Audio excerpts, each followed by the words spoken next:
بسم الله الرحمن الرحيم. ألف لام را، تلك آيات الكتاب المبين. إنا أنزلناه قرآنا عربيا لعلكم تعقلون. نحن نقص عليك أحسن القصص بما أوحينا إليك هذا القرآن وإن كنت من قبله لمن الغافلين. إذ قال يوسف لأبيه يا أبت إني رأيت 11 كوكبا والشمس والقمر رأيتهم لي ساجدين.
كل تلك المسافة، أعلم أننا سنطويها عبثا. بعد أيام لن نملك من الطعام حتى هذا الخبز الجاف. هل فكرت بأخطار السفر؟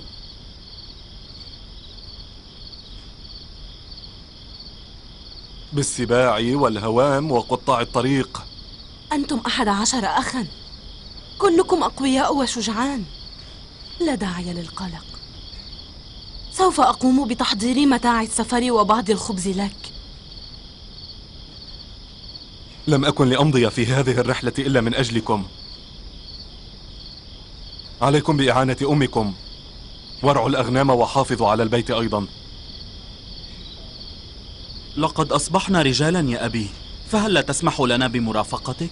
لا بني، لقد تعاهدت مع إخوتي ألا يصطحب أي منا أحدا من أبنائه، فأنتم يافعون ولم تخبروا الحياة ولا تعرفون مخاطر الطريق. الخبرة في سفر كهذا تعد من الضروريات. لا تغفلوا عن المخاطر أبدا، فقد سمعت أن قطاع الطريق يكمنون ويغيرون على القوافل بغتة. لا أحد يجرؤ على مواجهة 11 أخا شجاعا، كما أن بعض الكنعانيين سوف يرافقوننا في سفرنا هذا. أخبروني، أوحد جار شقحات، هل يمكنني أن أطمئن على البيت في غيابي؟ فأنا أسافر متكلا عليكم. أنا ذاهبة لتحضير متاعي ومؤونة السفر. شكرا لك.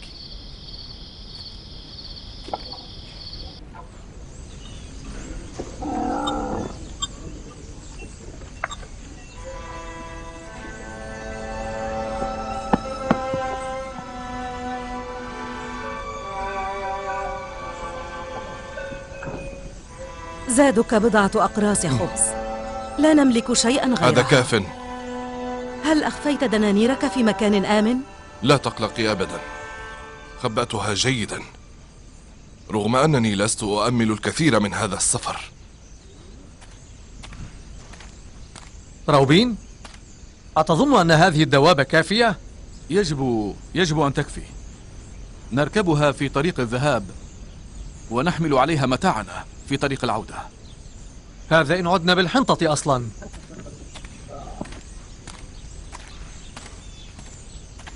سنذهب معكم، والكثير من الكنعانيين استعدوا للسفر. هذا أفضل، كلما كنا أكثر عددا كنا أكثر أمانا. أرجو أن لا نرجع خاليا وفاضنا بعد كل ما سنواجه من الأخطار.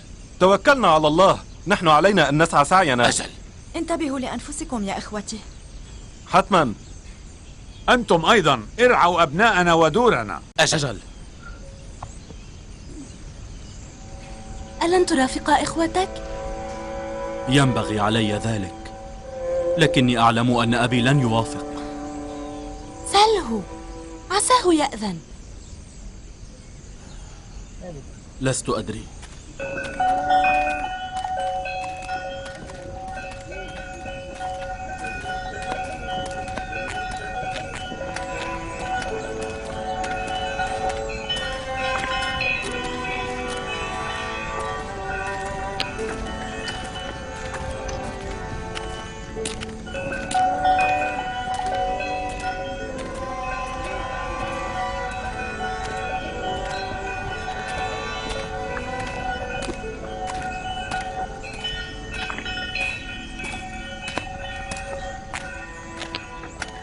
السلام على نبي الله. السلام عليكم. السلام عليك يا السلام على نبي الله. على نبي الله. أبي، نحن جاهزون للسفر، هل تأذن لنا؟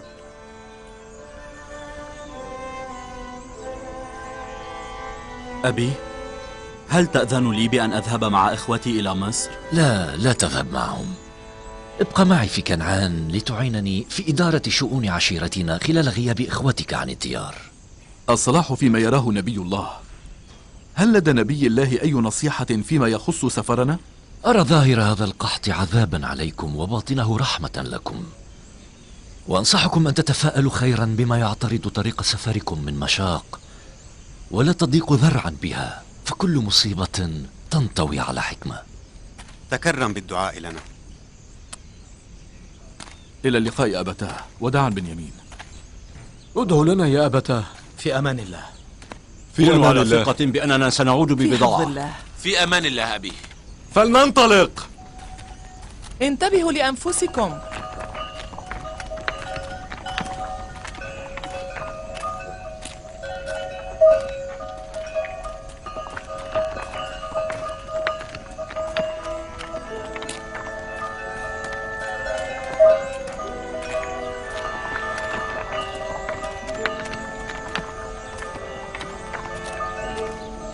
اللهم وفقهم وأرجعهم سالمين غانمين.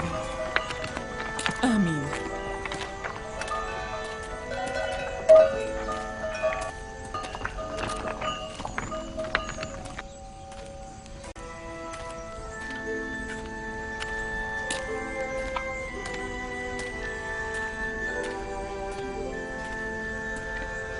زليخة، إلى أين؟ أراك انطلقت ثانية.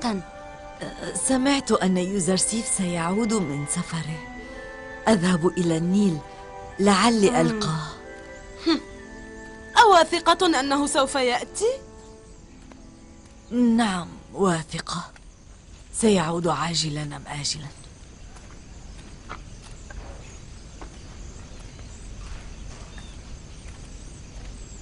أتريان؟ لم تكترث على الإطلاق. أنت محقة. وكأنها لم تسمع أصلا كلامك الجارح والمبطن. أظنها فقدت عقلها تماما، لكن مع ذلك فما زلت أكون لها الاحترام. لكن المجنون لا يحترم.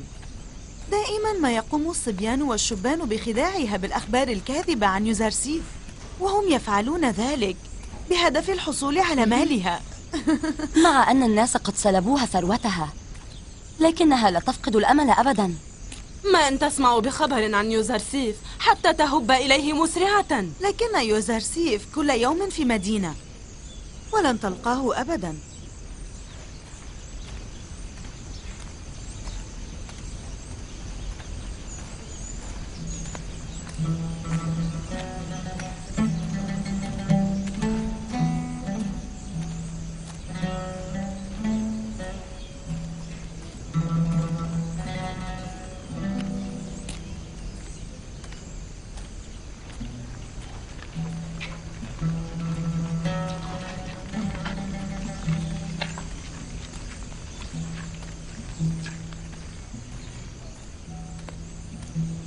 ماذا؟ ألم يأتي يوزرسيفك بعد؟ سأنتظر. سيأتي في النهاية. سوف يأتي يوسف. هل أنت واثقة؟ أنا جد واثقة. سوف يأتي. لابد للبدر أن يطلع في النهاية. كفاك يا زليخة، كفاك. ألم تسمعي أنه كل يوم في مدينة، قلما يأتي إلى هنا؟ لقد ابيضت عيناك في انتظار يوسف. توقفي. أعلم إنه يخون المودة. عملي هو الانتظار فحسب.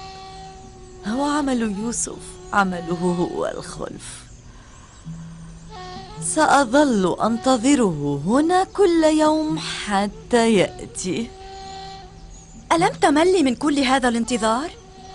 حتى ما هذا الانتظار؟ لم تعشقي بعد. حياتي هي الانتظار. قولا لي إن لم أنتظر فلم أحيا إذن؟ هذا الانتظار يمدني بالأمل، يعطي المعنى لحياتي.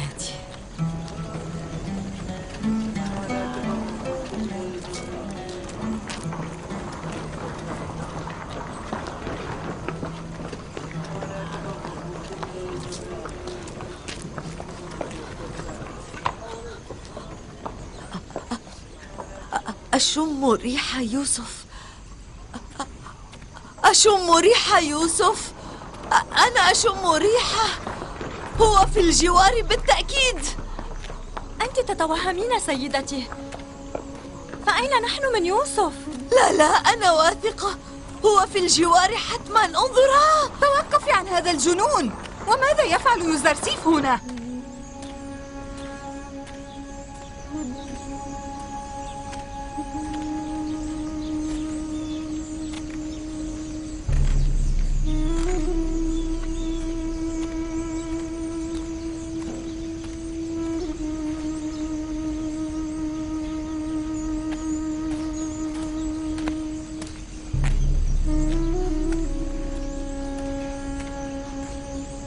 عذرا سيدتي، لم أتمالك نفسي، فقدت السيطرة.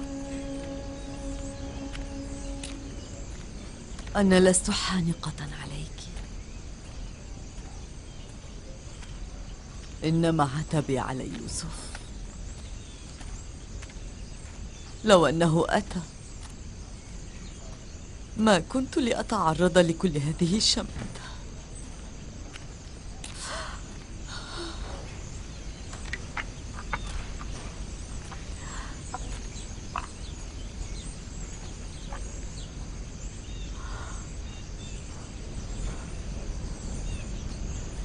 لكنه سيأتي.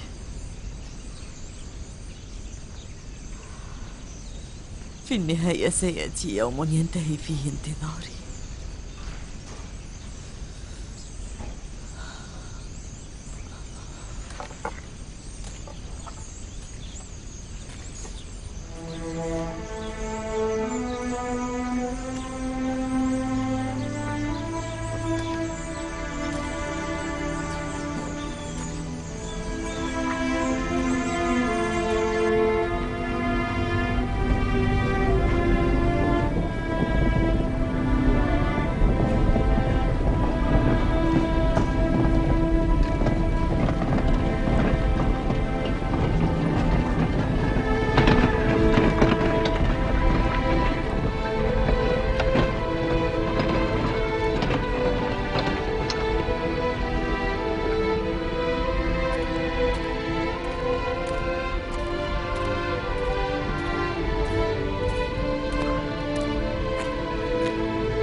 هذه المزارع الآن يابسة، لكن القحط سوف ينتهي قريبا.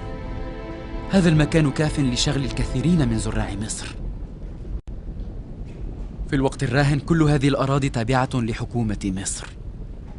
ينبغي علينا توزيعها على المزارعين الذين لا يملكون أرضا، وهكذا يعملون على زراعتها ويدفعون ضريبة للحكومة. هذا جيد جدا. هكذا سيصبح العبيد أصحاب أرض. أجل.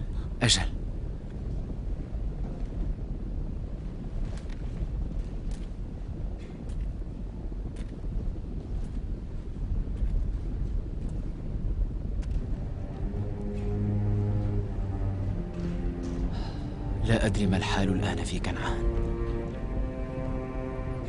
كيف يواجهون القحط؟ ليت أن أبي وإخوتي كانوا هنا فيرعون الأغنام في هذه الأرض الواسعة ويزرعونها.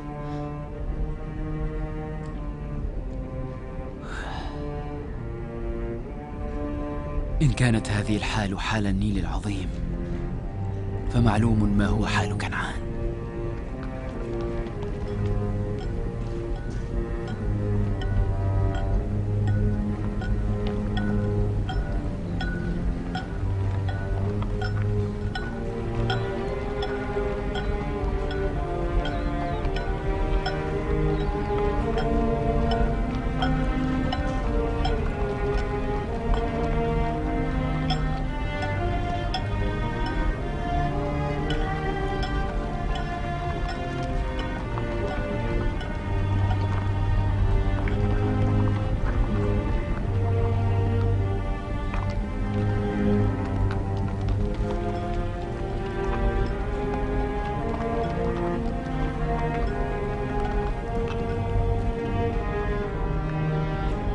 تحيا قوافل بابل وأمراؤها. من أين جئتم بهذه الحنطة؟ السلام عليكم من مصر. عليكم بمصر، فلن تعودوا منها فارغين. بقي الكثير حتى مصر. ها قد بانت بروج الحراسة فيها، لم يبقى الكثير. اذهبوا. شكرا لكما، في حفظ الله.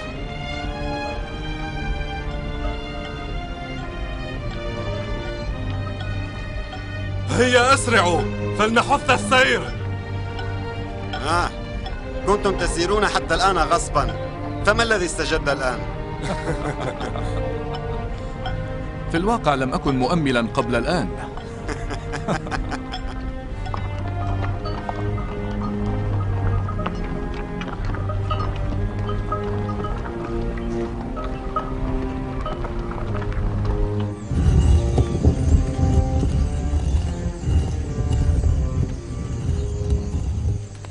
أين تذهبين؟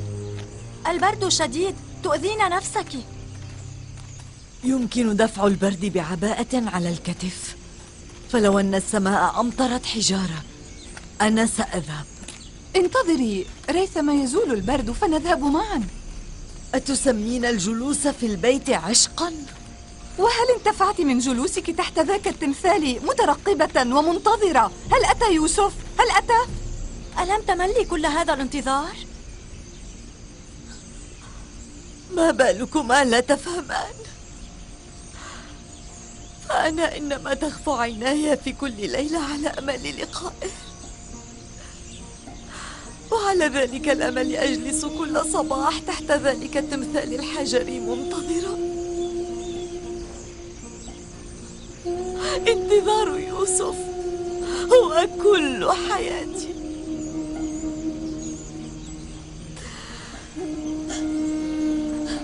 لن أكل من الانتظار أبدا، كما وأنني لن أفقد الأمل. لم يبق لي من يوسف إلا انتظاره، فهل تمنعانني من ذلك؟ نحن لن نصحبك إذا سيدتي. اذهبي أينما تشائين، أصبحت مجنونة مجنونة. إن كنت قد أفسدت حياتك فلما نفسد حياتنا؟ لنذهب، أنا لا أحتمل البقاء في هذا البرد القارس. لا فائدة ترجى من شفقتنا عليها. هيا بنا.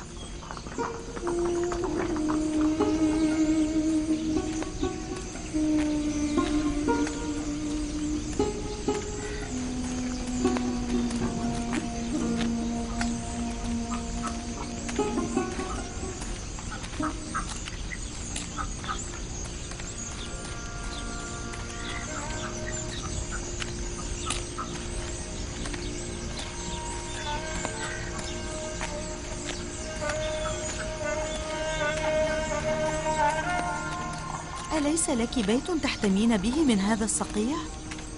لي بيت باتساع القصر وبضيق اللحد وبظلمة السجن. بلى عندي. مهما كان فهو أفضل من هنا. سوف تمرضين هنا. أنتظر قادما علي. قالوا إنه آت. أذهب إن لم يأتي. لنذهب.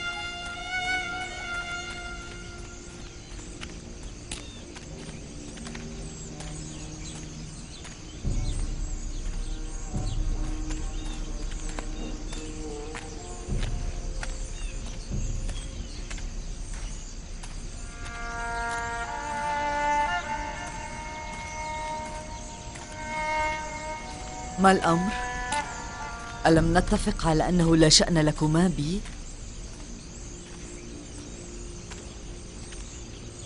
حاولنا كثيرا، لم نستطع. لقد اعتدنا عليك سيدتي، فنحن لم نعرف سواك مذ كنا صغيرتين. نشأنا في القصر بجوارك، لا نعرف أي مكان آخر. اذهبا وكفا عني. أفسدتما علي خلوتي. لكن سيدتي لا يمكن لنا أن نتركك وحدك. إنما أكون وحيدة معكما. يوسف بجنبي في كل آن ومكان. ما إن تأتيان حتى يفارقني.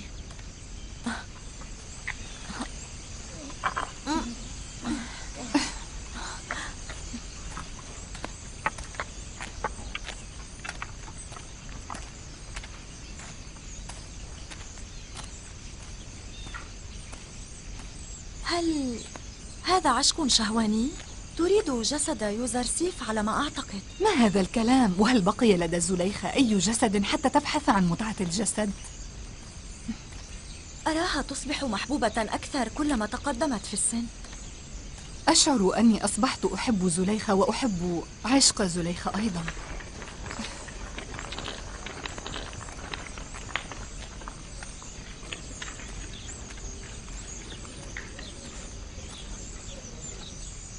عليكم بتدوين أسمائكم أولا. نحن 10 إخوة. أنا أدعى لاوي، شمعون، يهوذا، جاد، دان، زبولو، يساكر، عشير، نفتالي، روبين. نحن أبناء يعقوب من أهل كنعان. أنتم 10 إخوة إذن، وفيما قدومكم إلى طيبة؟ ولماذا يأتي الآخرون إلى هنا؟ نحن مثلهم. لا شأن لك بالآخرين، أجبني على سؤالي فقط. ما سبب قدومكم إلى مصر؟ لقد جئنا سعيا وراء الحنطة، فقد أصاب القحط ديارنا أيضا. ماذا نفعل الآن؟ نحن مكلفون أن نستطلع أمر الغرباء. علينا أن نعلم إن كنتم قد استلمتم القمح من هنا سابقا أم لا، وهل تريدون المتاجر به أم أن القحط قد أصابكم.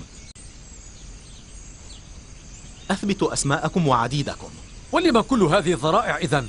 إن كنتم لن تبيعوا الحنطة فلما تؤذون الناس؟ هذه قوانين مصر، يمكنكم الرحيل إن لم تعجبكم. لا حنطة لكم. كفاك شمعون. أنا أعتذر منك كثيرا. إن كانت القوانين تسري على الجميع فنحن نطيعها. ماذا تريد أن نفعل الآن؟ اكتبوا أسماءكم على ورق البردي هناك. بعد ذلك نريها لجناب يوزرسيف ليقرر بشأنكم. عليكم أن تنتظروا خلف البوابة ريثما يرجع جواب الرسالة. سنطيع أوامركم، لا يتطلب الأمر نزاعا.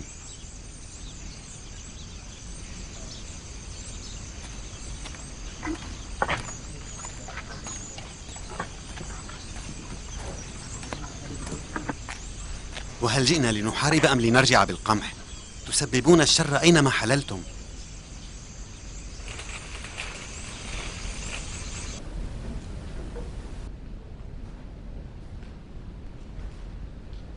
يا نبي الله، مأمور بوابة الشام يريد أن يسلمكم رسالة، هل تستقبلونه؟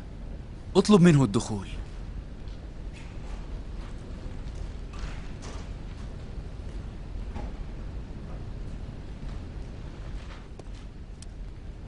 يحيى عالي المقام يوزرسيف. تحية الله عليك. أخبرني إذن، ما وراءك؟ عدد الأجانب الذين دخلوا مدينة طيبة من بوابة الشام الأسبوع الماضي بلغ 90 و300 رجل، وكل رجل أخرج معه من تلك البوابة كيسا من القمح. توزعت تبعيتهم بين الهيتبريين والهيتيين والقابليين وأهل الشامات. هذا كل ما في الأمر. أما اليوم فقد حاول 10 إخوة من أهل كنعان دخول البوابة، وقد منعناهم ريثما نستأذنك. كنعان؟ 10 إخوة؟ ألم تسألوهم أسماءهم؟ بلى على المقام، كتبت أسماءهم هنا.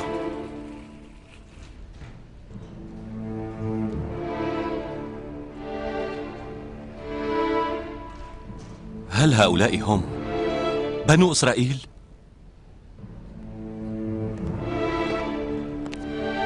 ما الأمر يا نبي الله؟ هل وقع مكروه ما؟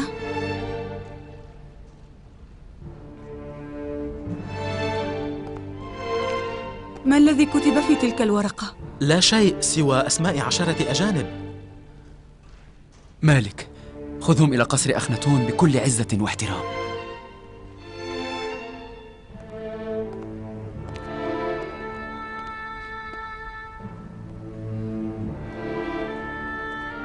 أقسم عليكم إلا أخبرتموني ما الأمر.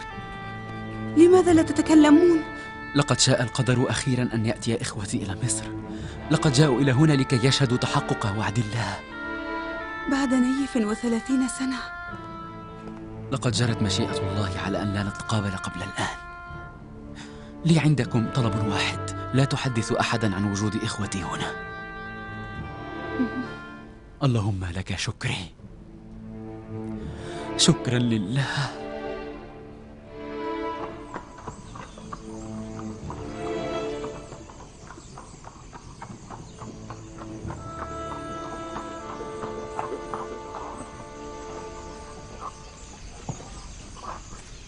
أين هم؟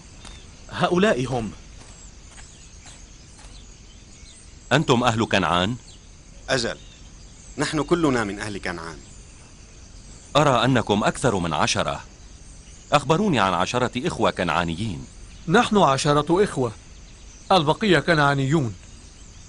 لقد جئتكم من قبل عزيز مصر. أطلب منكم العفو إن كنتم قد تعرضتم للإهانة أو انتظرتم طويلا، سامحوني. أنتم 10 يمكنكم الدخول إلى طيبة. لقد تم تكليفي باصطحابكم إلى قصر عزيز مصر. وماذا عن بقية الكنعانيين؟ يمكنهم أن يذهبوا جميعا لاستلام القمح. أنتم رافقوني. لما نحن 10؟ أما هذا فلا أدري، اسألوا عزيز مصر. تعالوا.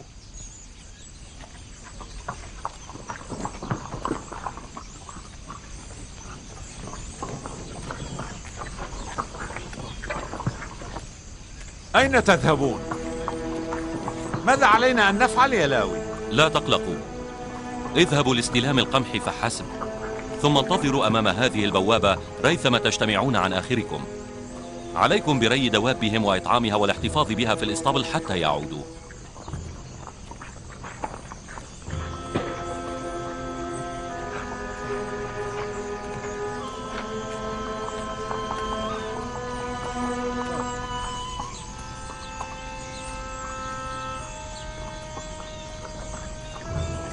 أنا لا أفهم أبدا، لما استقبلونا بغلظة ثم عادوا واستقبلونا بالحفاوة والتقدير؟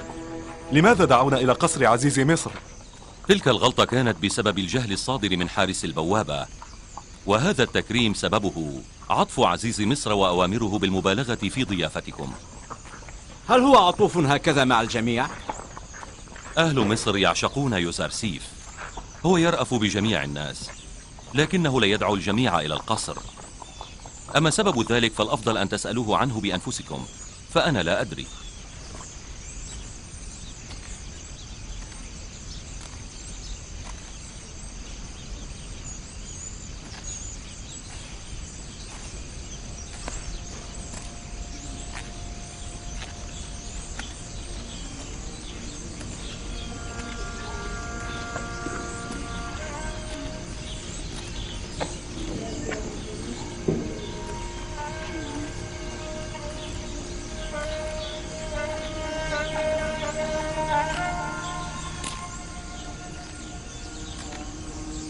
أترين أسينات؟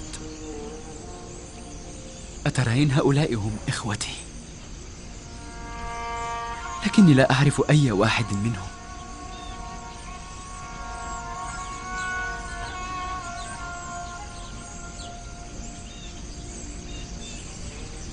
لكن لا، ذلك الذي يسير في المقدمة بجانب مالك هو لاوي. ما زلت أذكره جيدا، أحسن إخوتي، وهو من حال دون هلاكي. يا إلهي، يا إلهي، ما أكثر الشيب في رؤوسهم. انظري ماذا فعل الزمان بهم.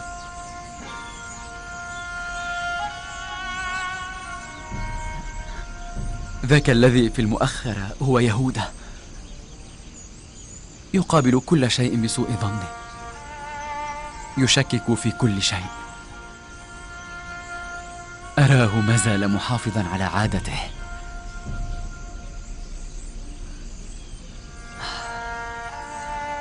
يا إلهي، كم عظمت أجسامهم وقوتهم. أرجو أن يكون بنيامين قد أتى معهم أيضا. انظري، لقد ابيضت رؤوس بعضهم ولحاهم. أتظنين أنهم لن يتعرفوا إلي أيضا؟ لا تقلق أبدا، فقد كنت أصغرهم سنا، إذن فقد تغيرت أكثر منهم، فضلا عن ثيابك. تفضلوا ادخلوا. أرجو ذلك.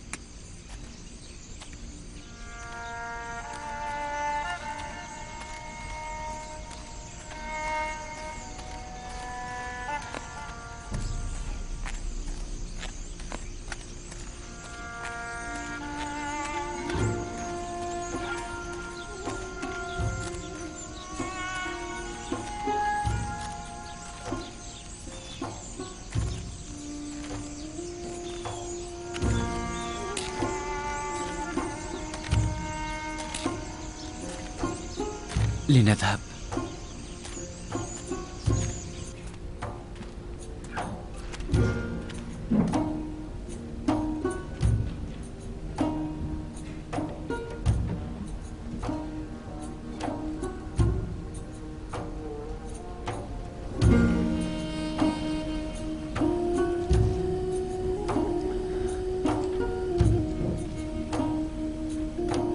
يا إلهي، كيف عسى أقابلهم؟ فإن عرفوني. لا أريدك أن تقلق، إنما هم جميعا إخوتك، ولن يحصل شيء أبدا. إخوتي الذين أرادوا قتلي، ولا أدري ما الذي باتت تنطوي عليه الآن نفوسهم. فضلا عن ذلك، فقد دبرت لهم أمورا فلا ينبغي أن يعرفوني. في أي أمر تظنون عزيز مصر يريدنا؟ ألا ينبغي أن نعلم لما جاءوا بنا إلى هنا؟ أخطأنا بمجيئنا. أشعر أننا وقعنا في شراك لا خلاص لنا منها. بالعكس، أنا أشعر بالأمان هنا، ولا أشعر بأي نوايا سيئة تجاهنا.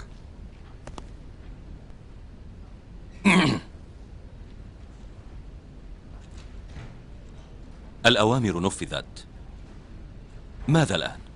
إخوتي هم ضيوفي أنا الآن، سوف يبقون هنا لعدة أيام. اطلب من نيمسابو أن يؤمن لهم أسباب راحتهم بأفضل ما يمكنه ذلك. جنب مالك، أظن أنهم قلقون ولا يشعرون بالطمأنينة، لا يعرفون سبب وجودهم هنا. قل لهم إن كان عزيز مصر ينوي بكم أي سوء لما أتى بكم إلى قصره أبدا. لا تقلق أبدا، أنا أطمئنهم.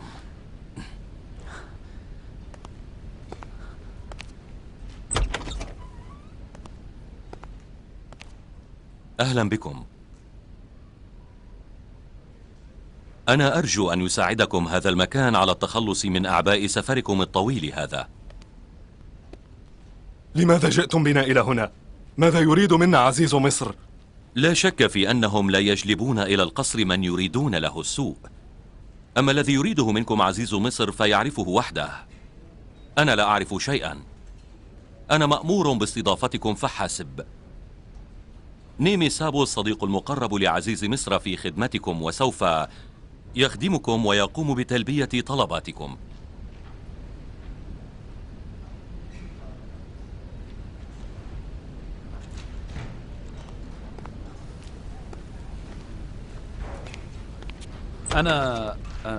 أنا أيضا أرحب بقدومكم علينا، وأقترح عليكم بداية أن تغتسلوا لكي تريحوا أجسامكم من تعب الطريق. هذا كل شيء.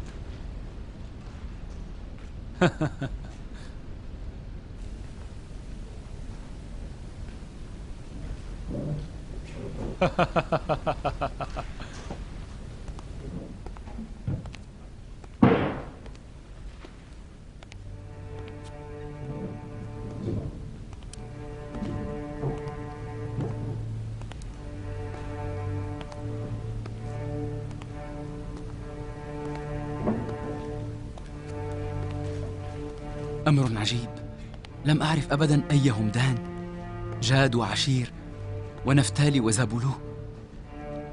كم تغير شكلهم. ماذا ستفعل بهم؟ لقد أساءوا إلي أيما إساءة. ظلمهم لي قد يتحاشاه الأعداء الذين وقع بينهم الدم. حقي عليهم أن ينالوا شر جزاء، لكني قد عفوت عنهم في اللحظة التي باعوني فيها عبدا.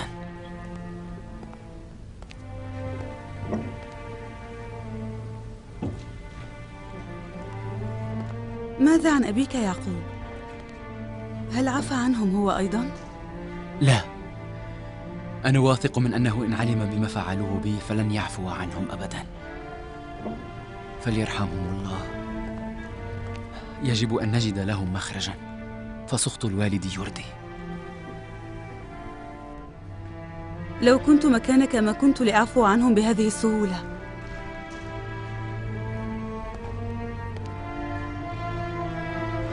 قل لهم فليجهزوا المستراح بعد استضافتهم، أظنهم مرهقين جدا. سمعا وطاعة.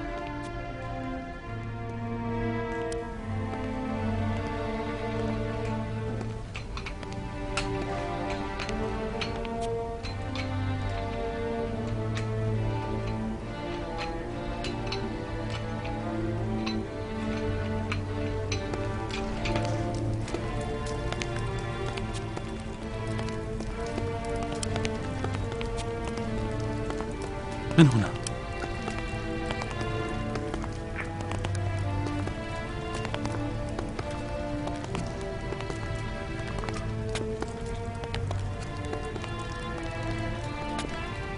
قصور الفراعنة التي هي محل عبور الآلهة وأبناء الآلهة. انظر إليها ماذا صارت تحوي الآن. ماذا يفعلون هنا؟ أظنهم ضيوف جناب يوزرسيف الحكيم.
يأكلون بشراهة.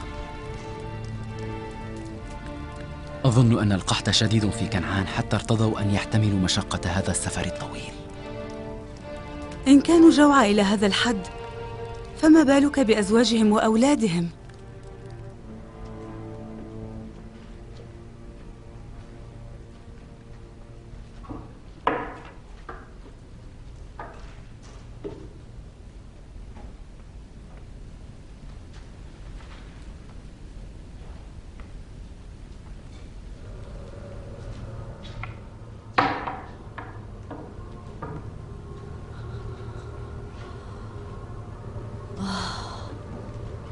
يا للغبار الذي لطخ رؤوسكم ووجوهكم.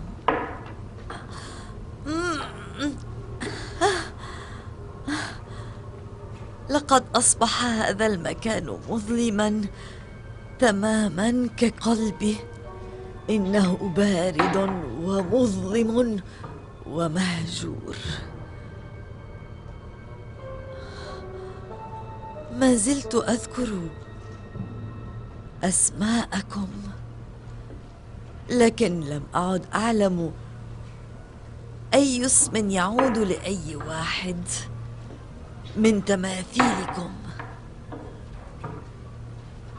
بوريس، تمثال شو، تيا،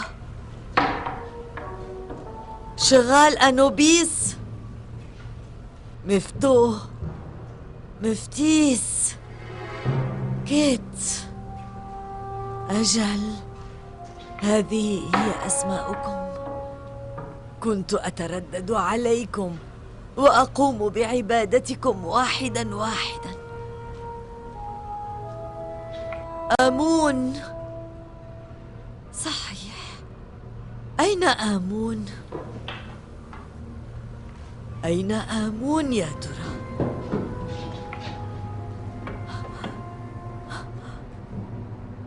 آمون، أرأيت كم بحثت عنك حتى وجدتك؟ قبل الآن كنت أعلم أين أجدك.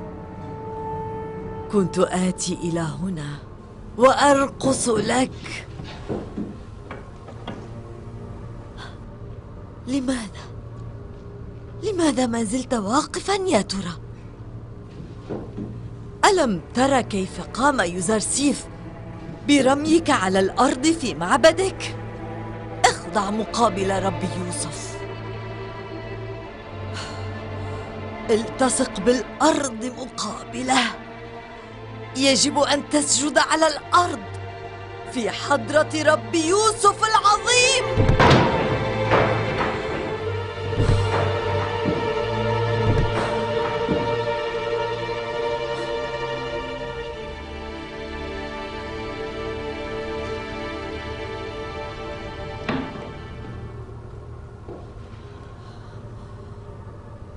يجب أن تكوني على الأرض مقابل رب يوسف.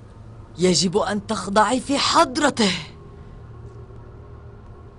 أيتها التماثيل الصماء، ألا تستحين بحضور رب يوسف أن تدعي الربوبية؟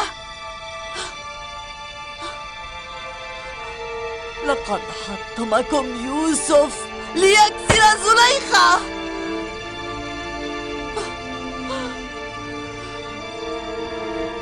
يا رب يوسف، أشهدك على أنني رميت بآلهتي كلها على الأرض. كان يوسف يقول: إنك شاهد وناظر. أنت في كل مكان وترى كل شيء. إذن أخبر يوسف أن زليخة قد تركت عبادة الأصنام.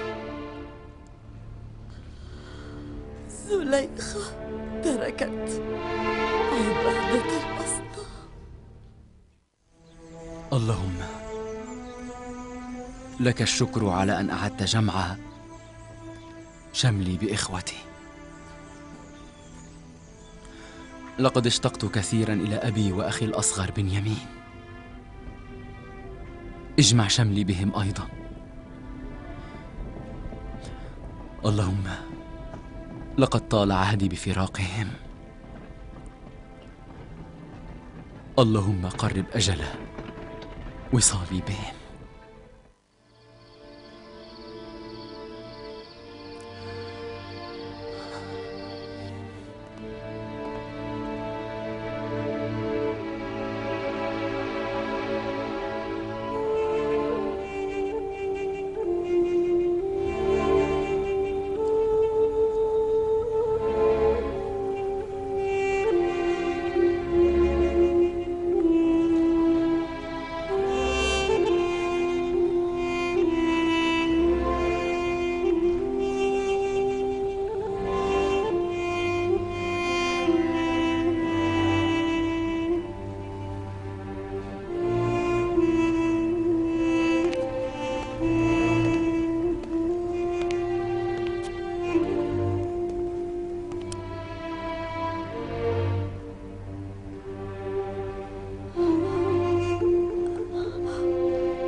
عندها لم أكن أعرف مع من يتكلم يوسف وماذا يقول،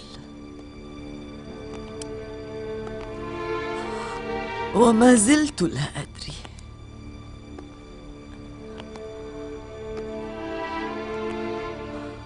من تراك تكون حقا حتى يعبدك يوسف ويضن في عشقك. قل لي من أنت؟ فهل أنت تشبه آمون؟ أنا لا أصدق، فأنا لم أبكي أبدا لآمون، لم أبكي لأية آلهة، لكنني شهدت بكاء يوسف لك وهو يناجيك مرارا. أنا قد بكيت ليوسف كثيرا، أما لك فلا.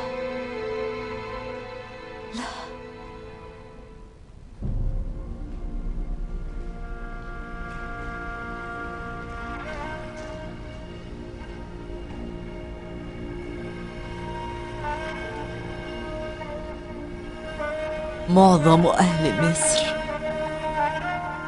يعشقون يوسف ويطيعونه كربهم، فمن أنت؟ من تراك تكون حتى أدمعت عيون حبيب أهل مصر؟ كثيرون كزليخة بكوا على فراقه،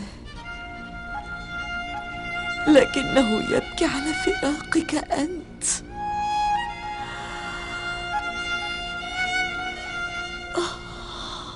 يظهر أنك تليق بالربوبية،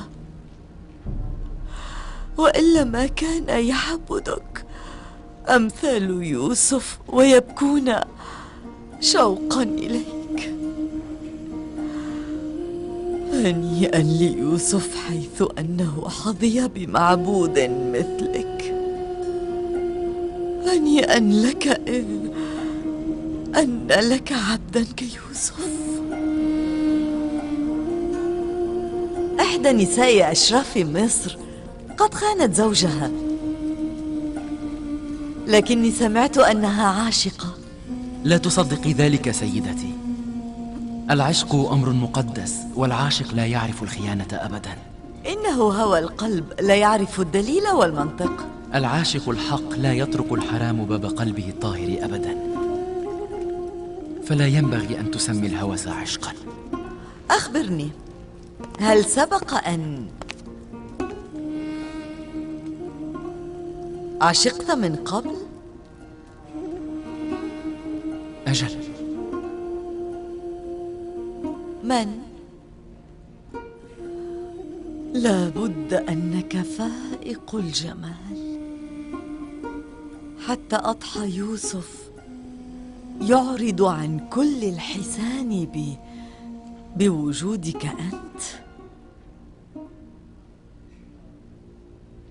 لا أدري، فهل تأذن للجميع أن يعبدوك كما أذنت ليوسف بعبادتك ومناجاتك؟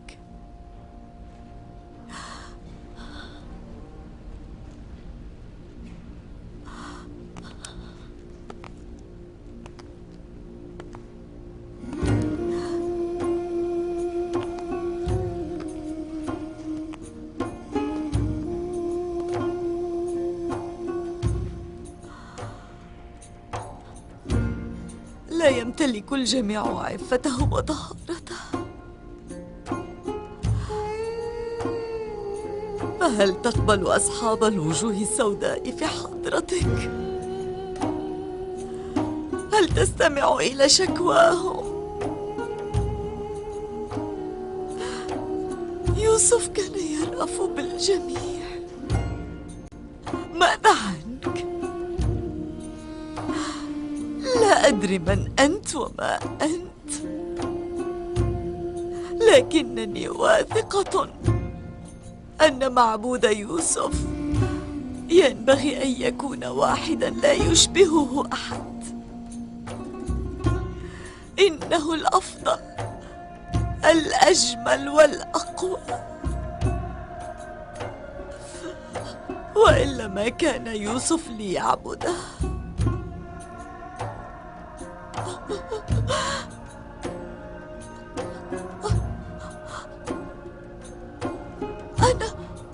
أنا أيضا بكيت. بكيت لرب يوسف. أنا أيضا ذرفت له الدموع.